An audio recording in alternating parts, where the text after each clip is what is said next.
In this video, I'll tell you 6 common reasons why your Schengen visa can be rejected. Without wasting any time, let's dive into the video right away. Hello everyone, my name is Vikrant and I welcome you to my YouTube channel. तो चलो बात करते हैं उन 6 reasons की जिनकी वजह से आपका शेंगन वीज़ा रिजेक्ट हो सकता है. बहुत कॉमन मिस्टेक्स हैं. सो वन बाय वन मैं बताऊंगा और कैसे हम उसको मिनिमाइज कर सकते हैं और कैसे आप अपना शेंगन वीज़ा एप्लीकेशन और भी अच्छा स्ट्रॉन्ग बना सकते हैं. सो सबसे पहले आता है फर्स्ट रीज़न जो बहुत ही कॉमन है with everyone, insufficient financial means. So इसका मतलब है कि आपके पास उतना बैलेंस आपके अकाउंट में नहीं है जितने दिन के लिए आप ट्रैवल करना चाहते हैं शेंगन कंट्रीज़ में. ठीक है, सपोज़ आपने ट्रैवल के लिए दिया है 30 डेज़. ठीक है, 30 डेज़ मिनिमम अगर 100 यूरो हम पकड़ के चले डेली का, so it cost about 3000 euros. तो उसका एटलीस्ट डबल तो यार आपके पास होना चाहिए. ठीक है, आपको 30 डेज़ के लिए मतलब डबल नहीं तो एटलीस्ट 1.5 टाइम्स आपको दिखाना पड़ेगा. ठीक है, और मैं बात कर रहा हूँ लिक्विड कैश की. एफडी या आपका जो स्टॉक्स है वो सब उन सब चीज़ों में नहीं आता है. ठीक है, वो लोग लिक्विड कैश देखते हैं कितना आप खर्च कर सकते हैं. क्योंकि जो एफडी है, एफडी अगर आप कहीं पे ब्रेक करते हैं तो मोस्ट ऑफ द बैंक क्या करते हैं, वो पर्सनली विजिट करने को बोलते हैं. ठीक है, सो वो शेंगन जो एनालिसिस में ये चीज़ कवर नहीं होती है. तो लिक्विड कैश की बात हो रही है. और जो भी शेंगन कंट्री जिस टाइम फ्रेम के लिए आपकी बैंक स्टेटमेंट मांग रही है, सपोज 3 मंथ्स के लिए मांग रही है या फिर 6 के लिए मांग रही है, जो भी टाइम फ्रेम है, suppose let's for example 3 months की आपकी स्टेटमेंट मांग रही है. So 3 months starting from the suppose जनवरी से आप मार्च की लगा रहे हैं, तो जनवरी से और मार्च तक आपके अकाउंट में उतना बैलेंस पड़ा होना चाहिए. और ऑन टॉप ऑफ दैट कुछ इन एंड आउट आप उसमें कर सकते हैं. ठीक है, तो बट ऐसा नहीं है कि आप 3 मंथ्स की स्टेटमेंट लगा रहे हैं, स्टार्टिंग के 2 मंथ्स में आपके अकाउंट में 10-20 हज़ार रुपये पड़े और लास्ट के मंथ में एकदम से आपके अकाउंट में आ गए. नहीं, this won't be accepted. Your Schengen visa might get rejected. So ये चीज़ आप ध्यान देना. ठीक है, 3 मंथ्स के लिए एक प्रॉपर जो स्टेटमेंट आपको वो बनानी पड़ेगी. ठीक है, 3 मंथ से पहले ही आप अपने अकाउंट में जो भी पैसा ट्रांसफ़र करना है वो करो और उसको मेंटेन करके रखो फॉर 3 मंथ्स. तो ये आपकी बहुत अच्छी बैंक स्टेटमेंट बन जाएगी. नेक्स्ट पॉइंट पे अब हम चलते हैं जो कि हमारा ट्रैवल इंश्योरेंस. ठीक है, ट्रैवल इंश्योरेंस में क्या है कि मिनिमम जो शेंगन की जो रिक्वायरमेंट है, सपोज 30,000 यूरोज़ आपका रिक्वायरमेंट है. सो आप कोई भी जो शेंगन सपोर्ट करता है उस कंपनी के थ्रू आप अपना ट्रैवल इंश्योरेंस खरीद सकते हैं.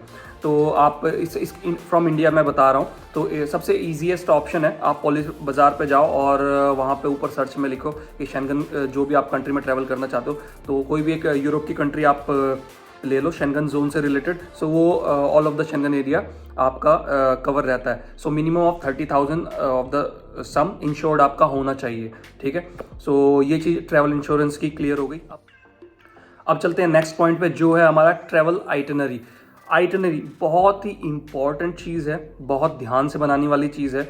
ध्यान देके सबसे पहले आइटनरी में जो चीज़ आपकी होनी चाहिए वो है एंट्री और एग्जिट पॉइंट्स. ठीक है, सो जिस दिन आप इंडिया से जा रहे हैं वो आपके आइटनरी में होना चाहिए और जिस दिन आप शेंगन कंट्री को लीव कर रहे हैं वो आपका एग्जिट पॉइंट वहाँ पे होना चाहिए. और उसके बीच में आप अपनी आइटनरी बनाएंगे. ठीक है, जो भी ट्रैवल डेज आप सपोज आपने 10 डेज़ की अपनी आइटनरी बनानी है, सो 2 दिन जहाँ पे आप रहेंगे वो प्लेस का नाम एंड देन जहाँ पे आप का होटल बुकिंग्स है और जो मीन्स ऑफ आपके ट्रांसपोर्ट आप जो ले रहे हैं. एक अगर आप सिंगल कंट्री में आप घूम रहे हैं तो आपको बुकिंग्स की कोई ज़रूरत नहीं है मीन्स ऑफ ट्रांसपोर्ट की. तो बट आप अगर आप 2-3 कंट्रीज़ में अगर आप घूम रहे हैं, ठीक है, जा रहे हैं, तो आपको मीन्स ऑफ ट्रांसपोर्ट की बुकिंग शो करनी पड़ सकती है. So but with in 1 country it's not really mandatory. तो उसकी कोई ज़रूरत नहीं है. तो आइटनरी आप अच्छे से बनाएं प्रॉपरली. जितना जगह आप रुकेंगे जो मीन्स ऑफ ट्रांसपोर्ट है उसमें आप मेंशन कर दीजिए आप इस तरीके से जाएंगे और 2-4 कुछ प्लेसेस आप मेंशन कर दीजिए कि मैं यहाँ पे ट्रैवल करूँगा. उन जो भी मतलब टूरिस्ट अट्रैक्शंस जो होते हैं आप वो मेंशन कर सकते हैं. 2 दिन करके आप 4 जगह बना लीजिए. एक दिन आपका जाने का हो जाएगा, एक दिन आने का हो जाएगा. ठीक है, और आप 4 प्लेसेस आप कवर कर सकते हैं एक कंट्री में अगर आप 10 डेज़ की बना रहे हैं. तो इस तरीके से आपको आइटनरी आपको वेल डिफाइंड बनानी है. उसमें बहुत सारी चीज़ें, आपको कुछ लिखनी नहीं है कि मैं यहाँ जाऊँगा मॉर्निंग में, इवनिंग में, आपको टाइम वाइज नहीं बनानी, आप डे वाइज बना सकते हैं normal. Just keep it simple कि उनको प्रॉपरली समझ में आ जाए। I hope itinerary is clear. If you have any doubts तो you can leave the comments, और मेरे इंस्टाग्राम हैंडल पे आप जो मैसेज मुझे कर सकते हैं, डीएम मुझे कर सकते हैं अगर किसी को आइटनरी समझ में नहीं आ रही। तो नेक्स्ट जो हमारा पॉइंट आता है वो आता है हमारे पास इनसफिशिएंट प्रूफ ऑफ एकोमोडेशन है। मतलब हमने जो अपनी बुकिंग्स की हैं होटल्स की जहाँ पे हम रुकेंगे वो प्रॉपर नहीं है, तो आपको एक कंफर्मेशन चाहिए बुकिंग का, ठीक है। तो आप कहीं से भी आप बुकिंग करें, सो आई सजेस्ट कि एक बुकिंग का कंफर्मेशन जो होता है होटल की साइड से भी आता है और वेबसाइट के साइड से भी आता है, तो वो आप बुकिंग कंफर्मेशन पीडीएफ लेके वो अटैच कर दें जहाँ पे भी आप रुक रहे हैं। सो आई सजेस्ट कि for the first few days आप अपनी पे करके रिफंडेबल भी आप कर सकते हैं, ठीक है। अगर इन केस आप कोई ऐसी कंट्री में जा रहे हैं जहाँ पे रूल्स एंड रेगुलेशन बहुत ज़्यादा है, सपोज जर्मनी आप यू वांट टू ट्रैवल और Switzerland you want to travel, so refundable आप उस केस में बुक कर सकते हैं स्टार्टिंग की, and then you can book from booking.com। बहुत सी ऐसी होटल्स हैं, बहुत से ऐसे हॉस्टल्स हैं जो आपको विदाउट पे किए आपको जो है बुकिंग आपको कंफर्म दे देते हैं। तो वहाँ पे कंफर्मेशन, बुकिंग कंफर्मेशन बहुत ज़रूरी है। और वो जो बुकिंग कंफर्मेशन है, ये बात आप प्लीज़ ध्यान रखिए कि जो बुकिंग कंफर्मेशन है वो आपकी आइटनरी से मैच करनी चाहिए। ऐसा नहीं है कि आप स्टार्टिंग के 2 दिन आपने रुक रहे हैं एक दूसरी सिटी में और आपने बुकिंग शो की है दूसरी सिटीज़ की, नहीं, उससे बिल्कुल मिसमैच करते हुए सेम डेज पे, ठीक है, सेम डेज पे एज पर द आइटनरी आप बुकिंग जो है अपनी रिजर्वेशंस वो उसमें करेंगे और कंफर्मेशन आपको फाइल के साथ लगानी है। I hope this part is clear. So next जो रीजन आता है उसकी मैं बात करता हूँ, in educate travel purpose explanation, that means cover letter in short. So आपने अपनी कवर लेटर में अच्छे से एक्सप्लेन नहीं किया है जो कि आपका जो पर्पस ऑफ विजिट है to that specific Schengen country.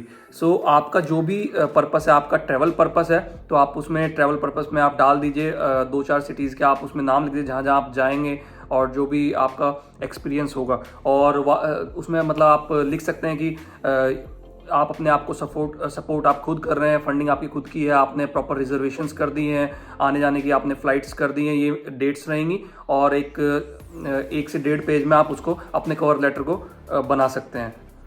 I hope this cover letter thing is clear to you now. इसके बारे में मैंने एक और वीडियो बनाई है जिस पे काफ़ी अच्छा एक रिस्पॉन्स आया कि कवर लेटर कैसे हम बना सकते हैं। सो वो चीज़ें थोड़ा ध्यान में रख के बनाने वाली है, बिकॉज कवर लेटर क्या है कि आपका रिप्रेजेंट करता है पूरे आपके जो ट्रैवल जो शेंगन वीज़ा फाइल है उसको रिप्रेजेंट करता है, पूरा एग्जिस्ट होता है, तो उसको काफ़ी ध्यान से बनाना पड़ता है, ठीक है। If you have any problems तो आप मुझे डीएम कर सकते हैं इंस्टाग्राम पे, so I will help you out. और फाइनल जो लास्ट एक पॉइंट है बहुत ही इंपॉर्टेंट है वो ये है कि your weak ties to your home country, that means they need something strong enough reason कि आप अपने होम कंट्री में वापस आएंगे, ठीक है। ये एक बहुत बड़ा रीज़न है। तो आप इसमें या तो अपने एम्प्लॉयर जहाँ पे आप काम कर रहे हैं वहाँ से एनओसी तो होगी, और उसके साथ में जो एनओसी ओरिजिनल एनओसी आप ले सकते हैं, स्टैंप लगवा सकते हैं, उसके साथ में ऑफर लेटर जो आपका ऑफर लेटर है वो आप उनको दे सकते हैं। दैट मीन्स उसमें मतलब लिखा होता है कि हाँ this employ has granted so many leaves and उसके बाद ही और she will join us back, तो उसमें ये मेंशन होता है। उसके बाद इससे ये एक चीज़ हो गई। दूसरी चीज़, जिनके पास कोई एम्प्लॉयमेंट नहीं है, जो सेल्फ एम्प्लॉयड है, वो अपना बिजनेस का एक कोई भी गवर्नमेंट पेपर, जीएसटी, कोई भी बिजनेस का एक पेपर कुछ भी लगा सकते हैं और ये चीज़ अपने कवर लेटर में भी मेंशन कर सकते हैं, ठीक है, कि मेरा एक यहाँ पे running business already and I will be back and I will share the experience with my colleagues and friends and family जो भी है। और थर्ड चीज़ हो गई, अगर आपके पास ये भी इन दोनों में से कुछ नहीं है बट हाँ you have enough sufficient funds, और अगर आपके नाम पे कोई लैंड है या फिर आपके नाम पे कोई घर है, सो उसके आप पेपर्स आप लगा सकते हैं, ठीक है। आप वो सबमिट कर सकते हैं कि you have this so and so property in your name, so you will be back. So this will be a good enough reason to persuade them to give you a Schengen visa.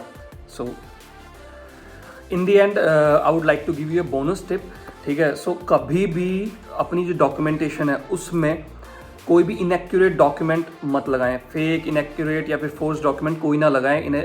इससे मेरा मतलब है कि जो भी आप information दे रहे हैं अपनी फाइल में शेंगन वीज़ा ऑफिसर को, वो एजुकेट होनी चाहिए बिल्कुल। दैट मीन्स कि जो जितने नंबर ऑफ आप डेज आपका प्लान है घूमने का, आप उतने ही डॉक्यूमेंट लगाएं, ना तो उससे एक दिन बाद ना एक दिन कम। सो एक्यूरेट उतना ही आप उसमें लगाएं, और जितनी आपकी बैंक स्टेटमेंट मांगी गई है उसी के हिसाब से आप अपना जो बैंक बैलेंस है और जो स्टेटमेंट है वो उतना ही 3 मंथ्स का मतलब उसी हिसाब से दिखाएं, उसमें भी कम ज़्यादा ना करें। वो भी एक इनएजुकेट डॉक्यूमेंट में आपका आ जाता है, because it's not fulfilling the requirement of the Schengen visa.